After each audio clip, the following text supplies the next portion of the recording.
Hello বন্ধুরা, welcome back to my another mini blog. দেখো সকাল সকাল আমি এখানে ছোলা সিদ্ধ খেতে বসে পড়েছি। তারপরে এসে আমি এখানে চা বানাচ্ছিলাম এবং এখানে দেখছি এসে যে মায়ের এখানে রান্নাবান্না শুরু করে দিয়েছে, যেহেতু আজকে গণেশ পুজো সেকেন্ড ডে।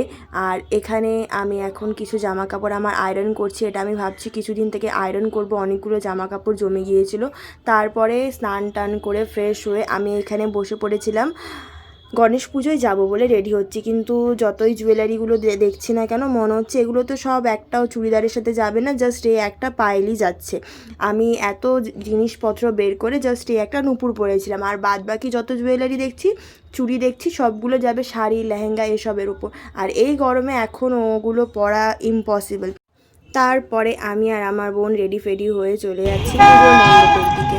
আর পুজোর মণ্ডপের পাশেই রয়েছে এখানে আমার জেঠিমুনির বাড়ি। এসে দেখছি যে জেঠিমুনি হচ্ছে ঘর দর সব পরিষ্কার করছে, যেহেতু গণেশ পুজো। আর এখানে বোন তো চুল টুল ছেড়ে এসেছিলো, আর এখানে এসে জেঠিমুনির বাড়িতে গরমের জন্য চুল টুল বান টান করে বসে পড়েছি আমরা এখানে। আর জেঠিমুনির বাড়িতে এখানে ভোগ রান্না হচ্ছে, যেহেতু এটা গণেশ ঠাকুরকে এই ভোগটি নিবেদন করা হবে। ভোগ টোগ রান্না করার পরে তারপরে আমি আমার বোন জেঠিমুনি সবাই মিলে বসে পড়েছি ভোগ খেতে। সো দেন টাটা, আবার দেখা হচ্ছে নতুন মিনি ব্লগে।